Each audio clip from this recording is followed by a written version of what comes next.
Baik dok, selamat pagi dok. Selamat pagi Mbak Yuli dan seluruh masyarakat Kota Payakumbuh ya. Semoga dalam kondisi sehat selalu nih. Amin. Ya. Bagaimana kabarnya dok? Baik, luar biasa baik, puji Tuhan.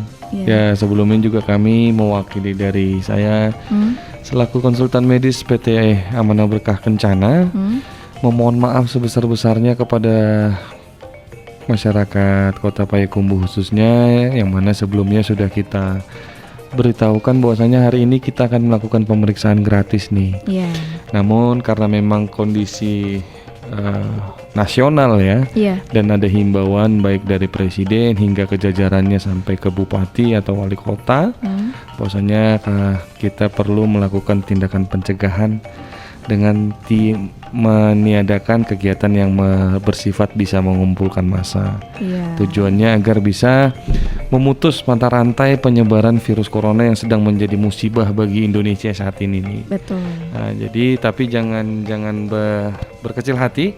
Semoga ketika nanti virus sudah mereda, keadaan memungkinkan, pasti kami dari tim Maseda akan melakukan pemeriksaan gratis kembali nih, khususnya kepada masyarakat Payakumbuh dan 50 kota. Dan 50 kota. Seperti itu Mbak Yuli. Iya. Kita tunggu sampai kondisi kondusif kembali ya dok ya, untuk bisa mengadakan pemeriksaan kesehatan gratis, karena peminatnya insya Allah ini lumayan banyak itu dok ya. Jadi kami menyampaikan permohonan maaf ya terlebih dahulu.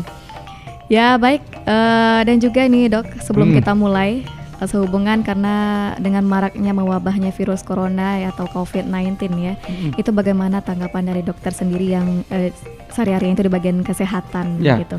Kalau tanggapan saya terhadap kondisi penyebaran COVID-19 atau COVID-19 yang sudah sangat meresahkan kita ini, sebenarnya banyak tindakan-tindakan preventif yang sebenarnya bisa kita lakukan dari diri kita sendiri, dan memang membutuhkan kesadaran dari seluruh masyarakat. Jadi tugas ini bukan hanya tugas pemerintah, bukan hanya saja tugas petugas kesehatan, tapi tugas kita bersama untuk memutus mata rantainya. Betul. Karena memang caranya sangat gampang untuk memutusnya ini. Ya, banyak imbauan sekarang stay safe, yaitu tetap di rumah aja. Nah, tujuannya apa sih? Tujuannya supaya ya orang-orang yang tidak terdeteksi yang memungkinkan untuk menyebarkan virus, kita tidak berkontak langsung. Kemudian juga cara lainnya adalah melakukan tindakan higienitas yang baik, mencuci tangan ya, atau mungkin jangan menyentuh wajah sebisa mungkin ketika tangan kotor ya, karena memang virus itu bisa melekat di pegangan pintu, bisa dimanapun virus itu bisa melekat, seperti itu. Dan itu kalau tidak kita indahkan dapat meningkatkan range penyebarannya si virus ini sendiri. Dan yang terpenting adalah tetap menjaga pola makan yang sehat, karena kalau imunitas kita baik, pastinya tameng dalam tubuh kita juga menjadi lebih baik. Betul. Sehingga penyakit apapun yang akan hinggap ke dalam tubuh kita akan tertolak dengan sendirinya. Nah, seperti itu. Kemudian ya seperti preventif yang kita lakukan di studio sekarang ini, yaitu memakai masker nih. Ya, bukannya mau sombong ya. Tapi kan karena kita untuk melakukan tindakan preventif. Kemudian ya kalau hindari sebisa mungkin salaman dengan langsung berkontak tangan. Ya, mungkin bisa melakukan kontak siku atau dengan hanya menegur sapa saja ya. Kemudian imbauan juga kepada para pengusaha yang memang ya mungkin untuk masalah harga-harga yang di luar sana yang sudah melonjak juga, minta tolong ini untuk kepentingan bangsa sebisa mungkin tidak mengambil kesempatan dalam kondisi yang dalam musibah seperti saat ini gitu ya. Seperti itu sih Mbak. Seperti itu. Ya. Itu tanggapan dari Dokter Surya yang sehari-hari ini memang di bagian kesehatan terkait tentang maraknya virus corona atau COVID-19 sekarang ya. Baik dok, kita mulai ya dok ya.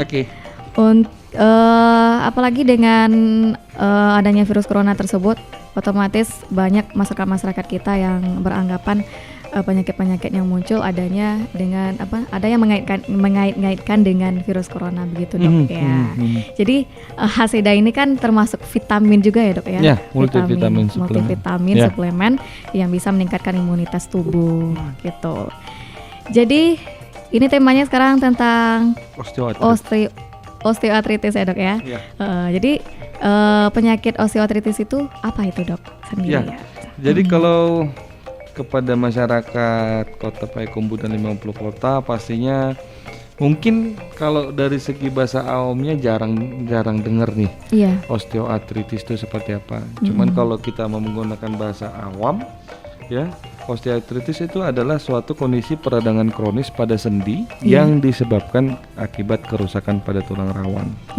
Nah gitu. Jadi osteoartritis ini adalah sebenarnya jenis artritis atau peradangan sendi yang paling sering terjadi di Indonesia ya, gitu. Jadi karena kondisi ini menyebabkan sendi-sendi itu akan terasa seperti sakit, kemudian kaku dan bengkak.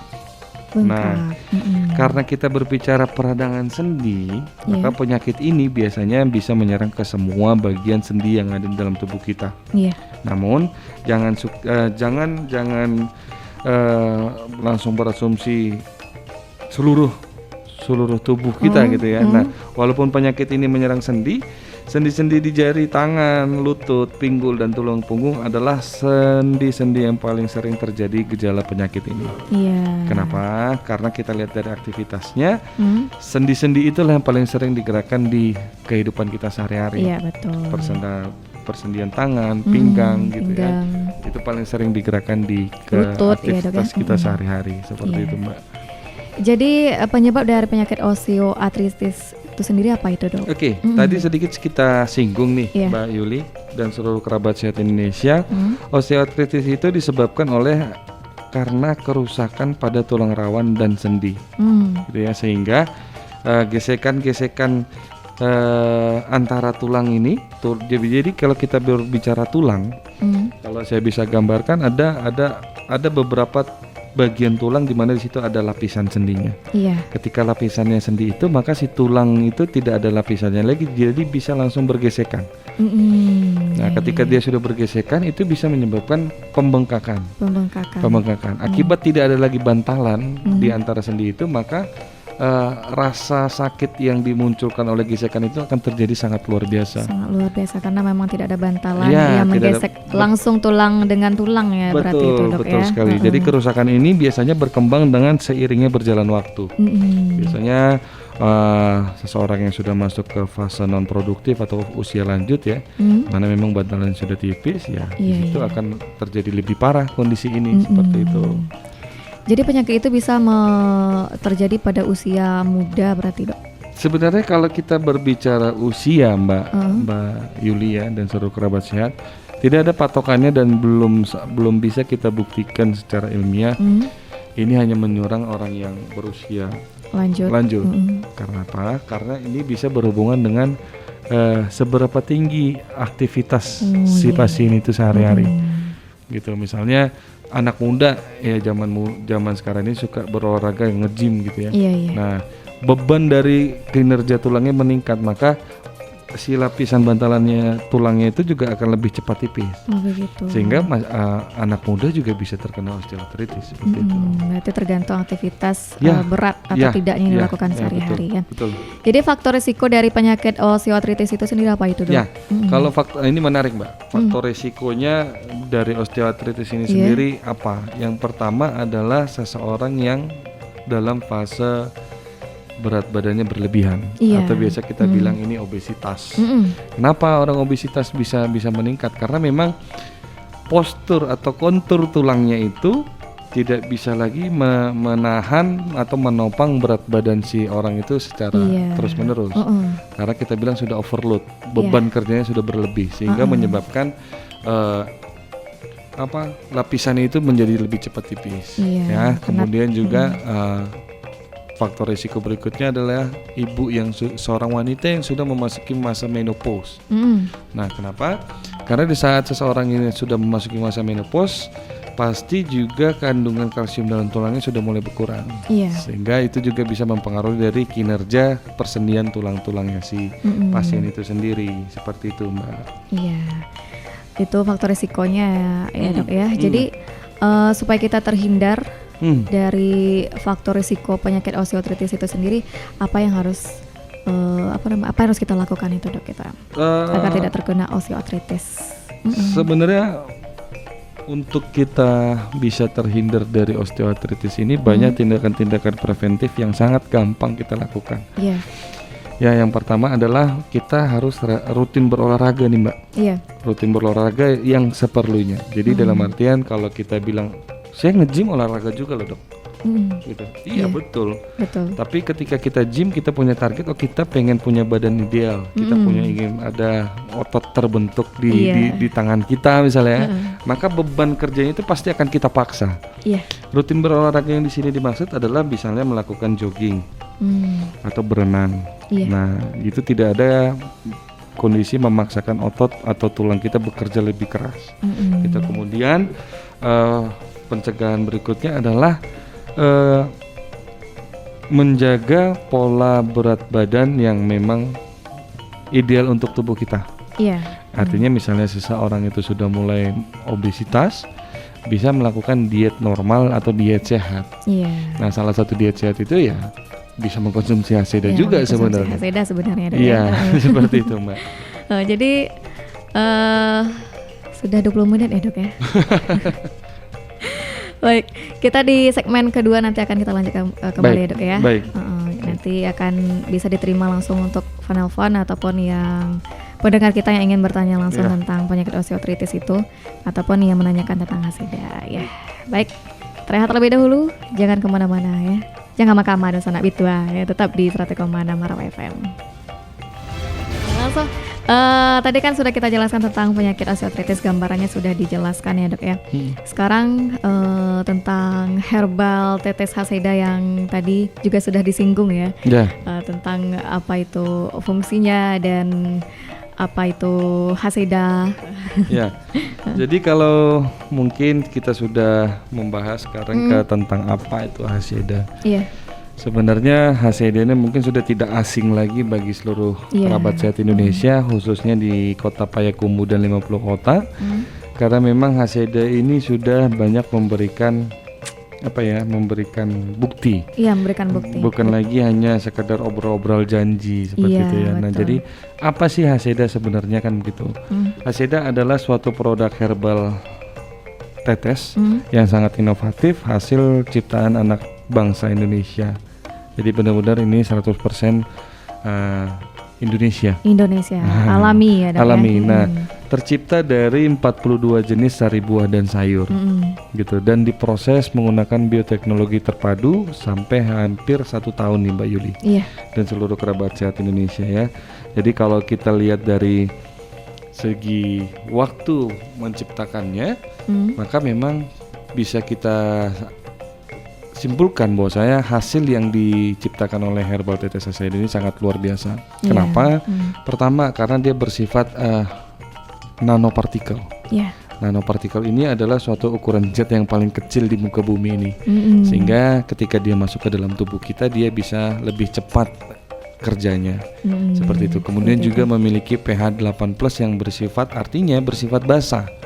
Nah, makanya sangat baik juga bagi para penderita yang mungkin punya gangguan pada bagian lambungnya nih. Gitu. Kemudian juga memiliki EPA DHA ya, kemudian ada omega 3, omega 6, omega 9 dan juga banyak sekali memiliki enzim-enzim yang memang diperlukan oleh tubuh kita. Nah, dari semua itu kita perlu tahu juga bagaimana sih sebenarnya cara kerja si Haseda ini dalam tubuh kan gitu. Nah, ketika tujuan utama dari herbal tetes Haseda ini adalah membantu meregenerasi sel yang ada di dalam tubuh kita. Kok hebat bener nih Haseda nih, kita bilang begitu ya. Nah, sebenarnya tanpa menggunakan Haseda pun di dalam tubuh kita ini sudah terjadi regenerasi sel dalam tubuh kita secara alami. Hanya saja waktunya tidak bisa secepat yang dilakukan oleh herbal tetes Haseda. Nah, begitu kita rutin mengkonsumsi herbal tetes Haseda, maka metabolisme tubuh kita juga akan terjaga sesuai dengan kebutuhan tubuh kita. Artinya, proses regenerasi sel itu menjadi lebih cepat dan lebih tepat. Begitu, membantu proses penyembuhan dengan lebih cepat. Betul. Ya, dok, ya, jadi penyakit yang ada dalam tubuh kita ya cepat tergantikan selnya menjadi sel yang baik dalam tubuh kita berkat oleh dari kerja si herbal tetes Haseda ini, Mbak. Seperti itu. Jadi bagaimana Haseda itu membantu proses dari penyembuhan penyakit osteoartritis yang tadi, Dok? Oke, kita korelasikan bagaimana si Hasedanya bisa kena ke penyakit osteoartritis ya. Nah, jadi osteoartritis ini adalah suatu kondisi di mana terjadi peradangan sendi. Ya, di mana sendi itu juga pasti banyak terkandung sel-sel darah yang melintasinya. Seperti itu. Nah, Haseda masuk ke dalam tubuh kita dibawa oleh sel-sel darah. Karena dia bersifat nanopartikel tadi, maka cara kerjanya menjadi lebih cepat diserap oleh tubuh kita. Begitu dia masuk ke dalam tubuh kita, dia akan langsung mencari sel-sel yang sudah fungsinya sudah tidak baik. Oh gitu. Maka di area tersebut akan dilakukan regenerasi sel. Maka di daerah darah yang terbawa sampai ke seluruh persendian tubuh kita akan menjadi darah yang baik dan memiliki kandungan khasiat dari Haseda, sehingga sel-sel yang ada di areal itu menjadi lebih cepat terregenerasi, sehingga penyakit juga lebih cepat hilang, seperti itu. Penyakit lebih cepat disembuhkan, Dok ya? Dapat disembuhkan. Jadi dosis untuk pemakaian osteoartritis itu sendiri bagaimana, Dok? Kalau sudah terdampak parah begitu. Baik, jadi sebelum kita masuk ke dosis, kita harus pahami dulu bahwasanya memang Haseda ini adalah suatu pengobatan herbal, yang mana sistem kerjanya pasti berbeda dengan obat-obat yang diberikan oleh para medis nih, ahli-ahli kesehatan. Jadi untuk ukuran dosis kita biasanya memberikannya di 7 tetes. 7 tetes dengan konsumsi 3 kali sehari. Bagaimana, Dok, cara minumnya? Sangat gampang. Kita cukup siapkan 1/4 gelas air putih. Kemudian kita teteskan sebanyak 7 tetes. Kemudian kita konsumsi 3 kali sehari. 3 kali sehari. Setengah jam sebelum sarapan, setengah jam sebelum makan siang, dan setengah jam sebelum tidur malam. 3 kali sehari ya, Dok ya, untuk dosisan pemakaian untuk penyakit osteoartritis. Betul sekali. Jadi apakah Haseda ini bisa digunakan untuk obat luar, Dok? Tentunya bisa, Mbak. Kenapa? Karena dari kandungannya 42 jenis sari buah dan sayur, maka dia juga bersifat probiotik alami nih, Mbak. Jadi ketika kita bantu teteskan di luka kita yang misalnya terkena pisau gitu maka si luka itu akan menjadi lebih cepat proses pengeringannya. Kenapa? Karena dia bersifat basah juga. Nah, seluruh bakteri yang akan ada di sekitaran luka pasti akan langsung terbunuh dengan sifat probiotik yang dimiliki oleh Haseda ini sendiri. Mbak Yuli. Berarti multifungsi ya, Dok ya? Multifungsi. Dan contohnya juga di daerah kami di Medan, kami punya pasien yang memiliki gangren di kakinya atau kakinya sudah busuk, yang disebabkan oleh karena memang sakit diabetes. Kita teteskan dan kita bantu untuk direndam airnya yang sudah menggunakan Haseda. Alhamdulillah memang tidak jadi diamputasi. Begitu. Seperti itu. Alhamdulillah sembuh berarti ya, Dok ya. Dan satu lagi nih, Dok, apakah Haseda itu bisa dikonsumsi untuk semua golongan umur usia? Kalau kita sudah pahami bahwasanya Haseda itu tercipta dari 42 jenis sari buah dan sayur, dan diproses menggunakan bioteknologi terpadu, jadi maka bisa kita simpulkan Haseda ini sangat aman digunakan oleh seluruh golongan usia. Kenapa sih? Karena memang dia tidak memiliki bahan kimia sama sekali, dan tanpa bahan pengawet, gitu, Mbak. Jadi mulai dari si janin yang masih dalam tubuh ibunya, badan ibunya pun sampai ke seseorang yang masuk usia sudah lanjut, sangat aman mengkonsumsi herbal tetes Haseda. Sangat aman mengkonsumsi. Berarti cocok untuk semua usia. Cocok. Mulai dari ibu hamil, ibu menyusui, masih balita sampai ke orang lanjut usia sangat cocok mengkonsumsi Haseda. Dan tidak ada yang muncul efek samping. Dan tidak dipersoalkan ketika kita ingin mengkonsumsinya dalam jangka waktu lama. Karena memang Haseda nggak ada bahan kimia. Nggak ada bahan kimia, nggak ada efek samping ya berarti ya, Dok ya. Iya.